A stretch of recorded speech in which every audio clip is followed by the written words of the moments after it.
ಸಿದ್ದರಾಮಯ್ಯನವರು ನನ್ನ ಎದುರುಗಡೆ ಬರಬೇಕು ಡಿಬೇಟಿಗೆ. ಸಂಸ್ಕೃತಿ ಅಂದರೆ ಏನು, ಯಾವುದು ಸಭ್ಯತೆ, ಇದರ ಎಲ್ಲದರ ಬಗ್ಗೆ ನಾವಿಬ್ಬರು ಚರ್ಚೆ ಮಾಡಬೇಕು ಜನರ ಎದುರುಗಡೆ, ಸಾರ್ವಜನಿಕರ ಎದುರುಗಡೆ.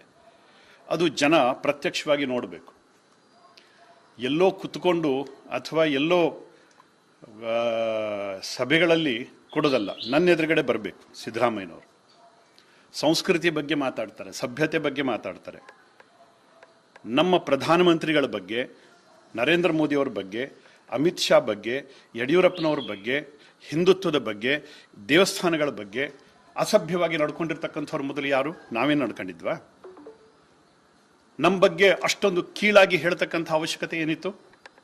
ಕಾಂಗ್ರೆಸ್ ಲೀಡರ್ಗಳು ನಮ್ಮ ಪ್ರಧಾನಮಂತ್ರಿ ಮೋದಿಯವ್ರ ಬಗ್ಗೆ ಏನೆಲ್ಲ ಕೆಟ್ಟದನ್ನು ಮಾತಾಡಿದ್ದಾರೆ?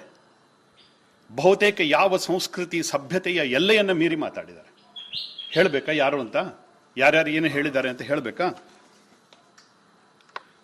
ಅಜಿತ್ ಸಿಂಗ್ ಹೇಳಿದ್ರು, ಪ್ರಧಾನಮಂತ್ರಿ ಅಂದ್ರು ಕುರಿ ಅಂತ ಅಂದ್ರು. ಆಮೇಲೆ ಅಭಿಷೇಕ್ ಸಿಂಗ್ ಮಾನ್ವಿ ಹೇಳಿದ್ರು, ಡ್ಯಾಮೇಜ್ ಮಾಡ್ತಕ್ಕಂಥ ಮನುಷ್ಯ ಅಂತ ಅಂದ್ರು, ಇಡೀ ಭಾರತದ ಡ್ಯಾಮೇಜ್ ಮಾಡ್ತಕ್ಕಂಥ ಮನುಷ್ಯ ಅಂತ ಅಂದ್ರು. ಆಮೇಲೆ ಸಮಾಜವಾದಿ ಪಾರ್ಟಿ ಲೀಡರ್ ಹೇಳಿದ್ರು, ಅಜಮ್ ಖಾನ್ ಹೇಳಿದ್ರು, ಅವ ಒಂದು ಪಪ್ಪಿ ಅಂತ ಅಂದ್ರು, ಅತ್ಯಂತ ಜಾತೀಯವಾದಿ ಅಂತ ಕರೆದ್ರು. ಆಮೇಲೆ ಬೇನಿ ಪ್ರಸಾದ್ ವರ್ಮಾ ಅಂತ ಕರೆದ್ರು, ಪ್ರಧಾನಮಂತ್ರಿಗಳನ್ನ ಕೊಲೆಗಡುಕ ಅಂತ ಕರೆದ್ರು. ಆಮೇಲೆ ಸಲ್ಮಾನ್ ಖುರ್ಷಿದ್ ಅವ್ರನ್ನ ಕಪ್ಪೆ ಅಂತ ಕರೆದ್ರು, ಮಂಗ ಅಂತ ಕರೆದ್ರು, ನಪುಂಸಕ ಅಂತ ಕರೆದ್ರು. ಪಿ ಚಿದಂಬರಂ ಹೇಳಿದ್ರು, ಅತ್ಯಂತ ದೊಡ್ಡ ಸುಳ್ಳುಗಾರ ಅಂತ ಪಿ ಚಿದಂಬರಂ ಕರೆದ್ರು. ಆಮೇಲೆ ಶರದ್ ಪವಾರ್ ಹೇಳಿದ್ರು, ಇವ್ರನ್ನ ಹಿಟ್ಲರ್ ಅಂತ ಕರೆದ್ರು. ಕಾಂಗ್ರೆಸ್ ಲೀಡರ್ಗಳು ಬಹುತೇಕ ಎಲ್ಲರೂ ಕೂಡ ಮೋದಿ ಅವರನ್ನ ಹಿಟ್ಲರ್ ಅಂತ ಕರೆದ್ರು. ಇದೆಲ್ಲದಕ್ಕೂ ದಾಖಲೆಗಳಿದೆ, ಎಲ್ಲದಕ್ಕೂ ದಾಖಲೆಗಳಿದೆ, ಮೀಡಿಯಾದ್ದೇ ದಾಖಲೆಗಳಿದೆ ಇದರಲ್ಲಿ. ಆಮೇಲೆ ಹಾಜಿ ಯಾಕೂಬ್ ಹೇಳಿದ್ರು, ಇವರೊಬ್ರು ಪ್ರೆಡೇಟರ್ ಅಂತ ಕರೆದ್ರು, ಟೈರಾಂಟ್ ಅಂತ ಕರೆದ್ರು.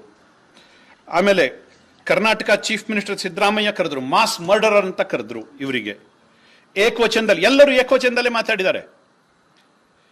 ಸಿದ್ದರಾಮಯ್ಯನವರಿಗೆ ಮತ್ತು ಕಾಂಗ್ರೆಸ್ ಲೀಡರ್ಸ್ಗಳಿಗೆ ಇಲ್ಲದೆ ಇರತಕ್ಕಂಥ ಸಭ್ಯತೆಯ ಪಾಠ ಇವತ್ತು ಬಿಜೆಪಿಗೆ ಯಾಕೆ? ಯಾರು ನನ್ನ ಮಾತನ್ನ ಒಪ್ಕೊಂತಾರೋ ಬಿಡ್ತಾರೋ ಪ್ರಶ್ನೆ ಇಲ್ಲ, ಆದರೆ ನನ್ನ ಪ್ರಧಾನಮಂತ್ರಿ, ನನ್ನ ಧರ್ಮ, ನನ್ನ ದೇಶ, ನನ್ನ ನಿಲುವು ಇದು. ಇದರಲ್ಲಿ ಯಾವುದೇ ಹಿಂಜರಿಕೆಯ ಅವಶ್ಯಕತೆನೇ ಇಲ್ಲ. ಅಷ್ಟಕ್ಕೆ ಮುಗಿದಿಲ್ಲ. ಜಯರಾಮ್ ರಮೇಶ್ ಹೇಳಿದ್ರು, ಪ್ರಧಾನಮಂತ್ರಿಗಳನ್ನ ಭಸ್ಮಾಸುರ ಅಂತ ಕರೆದ್ರು. ದಿಗ್ವಿಜಯ ಸಿಂಗ್ ಹೇಳಿದ್ರು, ಇವ್ರನ್ನ ರಾವಣ ಅಂತ ಕರೆದ್ರು. ಆಮೇಲೆ ಕಾಂಗ್ರೆಸ್ ಲೀಡರ್ ಮಣಿಶಂಕರ್ ಅಯ್ಯರ್ ಅವರನ್ನ ಹಾವು ಅಂತ, ವಿಷಸರ್ಪ ಅಂತ ಕರೆದ್ರು. ಅವರನ್ನ ಅತ್ಯಂತ ಕೆಟ್ಟ ಮುದಿ ಮನುಷ್ಯ ಅಂತ ಕರೆದ್ರು. ಏನ್ರಿ ಹೇಳಿಸ್ಕೋಬೇಕು ನಾವು? ಇದು ಸಭ್ಯತೆನ? ಇದು ಸಂಸ್ಕೃತಿನ? ಇದು ಕಾಂಗ್ರೆಸ್ ಲೀಡರ್ಸ್ಗಳು ಎಲ್ಲರೂ ನನ್ನ ಎದುರುಗಡೆ ಬಂದು ನಿಂತ್ಕೊಳ್ಳಿ, ಸಂಸ್ಕೃತಿಯ ಪಾಠ ಏನು ಅಂತ ನಾನು ಹೇಳ್ತೀನಿ, ಮಾತಾಡೋದು ಹೇಗೆ ಅಂತ ನಾನು ಹೇಳ್ತೀನಿ. ನನಗೂ ಸಭ್ಯತೆ ಗೊತ್ತಿದೆ, ಸಂಸ್ಕೃತಿ ಗೊತ್ತಿದೆ. ಯಾರಿಗೆ ಯಾವ ಭಾಷೆಯಲ್ಲಿ ಮಾತಾಡಬೇಕೋ ಅದೇ ಭಾಷೆಯಲ್ಲಿ ಮಾತಾಡಬೇಕು. ಮೊದಲು ಸಿದ್ದರಾಮಯ್ಯನವರೇ ಸಭ್ಯತೆ ಏನು ಅಂತ ನೀವು ಕಲ್ತ್ಕೊಳ್ಳಿ. ಕಾಂಗ್ರೆಸ್ ಲೀಡರ್ಸ್ಗಳೇ ಸಂಸ್ಕೃತಿ ಅಂತಂದ್ರೆ ಏನು ಅಂತ ನೀವು ಕಲ್ತ್ಕೊಳ್ಳಿ. ಮಾತಾಡೋ ರೀತಿ ನೀತಿಗಳನ್ನು ನೀವು ಕಲ್ತ್ಕೊಳ್ಳಿ, ಆಮೇಲೆ ನಮಗೆ ಪಾಠ ಮಾಡಿ. ಇವತ್ತು ಕೆಲವೊಬ್ರು ಸಭ್ಯರು ನಮಗೆ ಪಾಠ ಮಾಡ್ಲಿಕ್ಕೆ ಬರ್ತಾರೆ. ಸಿದ್ದರಾಮಯ್ಯನವರು ಮೊನ್ನೆ ತಾನೇ ಎಲ್ಲ ವಿಡಿಯೋ ಸೋಷಿಯಲ್ ಮೀಡಿಯಾಗಳಲ್ಲಿ ಹರಿದಾಡ್ತಾ ಇದೆ, ಏಕವಚನದಲ್ಲಿ ಮಾತಾಡಿದ್ರು. ಕಳೆದ ಚುನಾವಣೆಗಳಲ್ಲಿ ಏನೆಲ್ಲ ಮಾತಾಡಿದ್ರು. ಅವರಿಗೊಂದು ಕಾನೂನು, ನಮಗೊಂದು ಕಾನೂನು, ಅವರಿಗೊಂದು ನ್ಯಾಯ, ನಮಗೊಂದು ನ್ಯಾಯ. ಇದು ಯಾವ ಸೀಮೆ ನ್ಯಾಯ ರೀ? ನಮಗದೆಲ್ಲ ಗೊತ್ತಿಲ್ಲ, ನಮಗದೆಲ್ಲ ಗೊತ್ತಿಲ್ಲ. ನಾವು ನಮ್ಮ ನಾಯಕತ್ವವನ್ನು ಪ್ರೀತಿ ಮಾಡ್ತಕ್ಕಂಥ ಜನ, ಅದಕ್ಕಿಂತ ಹೆಚ್ಚು ನಮ್ಮ ಧರ್ಮವನ್ನು ಪ್ರೀತಿ ಮಾಡ್ತಕ್ಕಂಥ ಜನ. ಇವತ್ತು ಅಯೋಧ್ಯೆ ರಾಮ ಮಂದಿರದ ಬಗ್ಗೆ ಏನೆಲ್ಲ ಅವಹೇಳನಕಾರಿ ಮಾತುಗಳನ್ನು ಹೇಳಿದ್ರು, ಎಷ್ಟು ಕೀಳಾಗಿ ಹಿಂದೂ ಸಮಾಜವನ್ನು ಕಂಡ್ರು. ಅಂದ್ರೆ ಹಿಂದೂ ಸಮಾಜ ಅಂತಂದ್ರೆ ಇದೊಂದು ಬೇವರ್ಸಿ ಸಮಾಜನ ಇದು? ಇವ್ರ ಸಮಾಜದ ಜನಗಳಿಗೆ ಓಟೇ ಇಲ್ವಾ? ಅಲ್ಲಿರ್ತಕ್ಕಂಥ 15%, 20% ಜನರು ಓಟಿಗೋಸ್ಕರ ಇಷ್ಟೆಲ್ಲ ಜೊಲು ಸುರಿಸ್ತಾರೆ. ಹಾಗಿದ್ರೆ 80%, 85% ಇರತಕ್ಕಂಥ ನಮ್ಮ ಜನರಿಗೆ ಏನಿದೆ ಗೌರವ? ಹಾಗಿದ್ರೆ ಮೊದಲು ಗೌರವ ಕೊಟ್ಟು ಮಾತಾಡೋದನ್ನು ಕಲೀರಿ. ನಮ್ಮ ಸಮಾಜಕ್ಕೆ ಮೊದಲು, ನಮ್ಮ ಧರ್ಮಕ್ಕೆ ಗೌರವ ಕೊಟ್ಟು ಮಾತಾಡೋದನ್ನು ಕಲೀರಿ. ಜಾತ್ಯತೀತತೆ ನಮಗೂ ನಂಬಿಕೆ ಇದೆ, ಆದರೆ ಆ ಧ್ವನಿ ನಿಮ್ಮ ಧ್ವನಿಯಲ್ಲಿರಲಿ, ನಿಮ್ಮ ಭಾಷೆಯಲ್ಲಿರಲಿ. ಹಿಂದೂಗಳಿಗೆ ಒಂದು ರೀತಿ ಪದ್ಧತಿ, ಮುಸಲ್ಮಾನರಿಗೆ ಒಂದು ರೀತಿ ಪದ್ಧತಿ. ಇದು ಯಾವ ಸೀಮೆ ನ್ಯಾಯ ರೀ? ದಯವಿಟ್ಟು ಸಭ್ಯತೆಯನ್ನು ನೀವು ಕಲೀರಿ, ಸಂಸ್ಕೃತಿಯನ್ನು ನೀವು ಕಲೀರಿ, ಆಮೇಲೆ ನಮಗೆ ಪಾಠ ಮಾಡ್ಲಿಕ್ಕೆ ಬನ್ನಿ. ನಮ್ಮ ಧ್ವನಿ ಇದೇನೆ. ನೀವು ಹೇಳಿದ್ದು ಏಕವಚನದಲ್ಲಿ ಮಾತಾಡಿಸಿದ್ದು ಸರಿ ಅಂತಾದ್ರೆ ನಾನು ಮಾತಾಡಿದ್ದು ಸರಿ. ಯಾರು ನನ್ನನ್ನು ಒಪ್ಕೊಂತಾರೋ ಬಿಡ್ತಾರೋ ಗೊತ್ತಿಲ್ಲ, ದೇವರು ಒಪ್ತಾನೆ. ಈಗ ಹಿಂದೂ ಸಮಾಜದ ಸಭ್ಯ ಜನ ಇದನ್ನು ಒಪ್ಕೊಂತಾರೆ.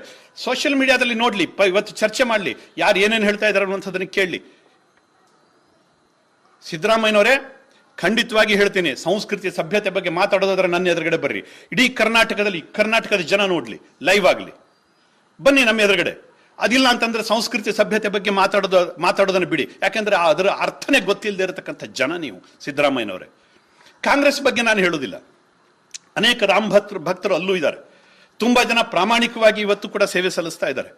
ಆದ್ರೆ ಸಿದ್ದರಾಮಯ್ಯನಂತಹ ಧರ್ಮಲಂಡರ್ ಬಗ್ಗೆ ನಾನು ಹೇಳ್ತಾ ಇದ್ದೀನಿ. ಧರ್ಮಲಂಡರ್ ಬಗ್ಗೆ ನಾನು ಹೇಳ್ತಾ ಇದ್ದೀನಿ. ಧನ್ಯವಾದಗಳು.